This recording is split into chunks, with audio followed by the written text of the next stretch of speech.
Noomi Rapace au top. Angel of Mine est le film que nous critiquons aujourd'hui, un film de Kim Farrant. Kim Farrant, ça ne dit pas quelque chose?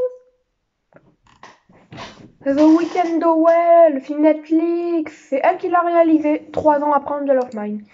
Après avoir fait ce qui est sans doute un film 10 fois meilleur que The Weeknd Away, bah elle a fait The Weeknd Away qui est donc 10 fois pire que Angel of Mine. Voilà, j'imagine que ce film est sauvé par Noomi Rapace, mais aussi par Luke Evans, pour une fois, étant donné qu'il y a d'autres acteurs cette fois qui sauvent le film. Voilà, je le balance comme ceci, je le balance comme cela. C'est un film avec une note de 3,5 de moyenne, de 3 sur 5 de moyenne sur Letterboxd. Commençons la critique tout de suite, commençons la critique maintenant.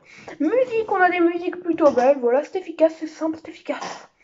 Les personnages sont peut-être trop classiques dans le genre, malgré une Lizzie attachante et quand même une évolution de certains personnages pas trop mal, surtout qu'on comprend un peu mieux les intentions de Claire au fur et à mesure du film. Par contre, je trouve les personnages de Mike,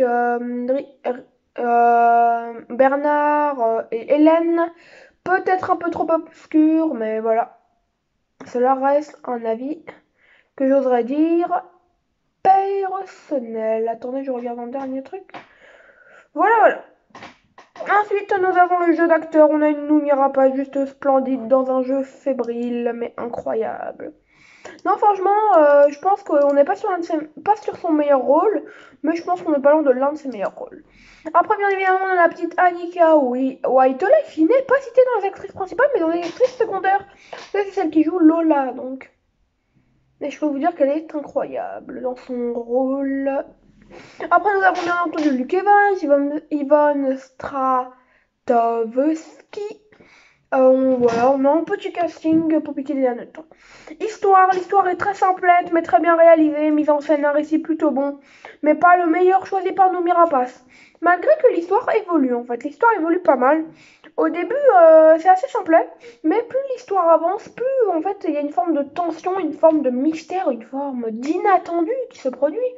Une forme d'inattendu, ouais, on peut dire ça comme ça. Scénario, les dialogues sont plutôt bons, mais le schéma scénaristique est peut-être trop simpliste, malgré un réalisme se dégageant du long métrage. Anxiété, gore, de scène mystère, c'est inattendu, mystérieux, tendu, voire parfaitement anxiogène. Et ouais. Émotion, une fin pleine d'émotions, et voilà.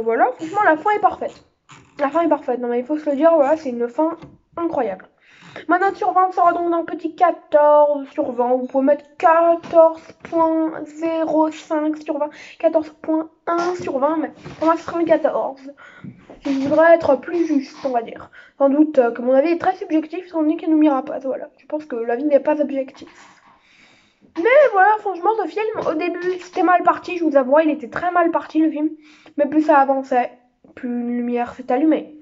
Ciao, c'est Martin Méga, prenez soin de vous, et moi je prends soin de moi.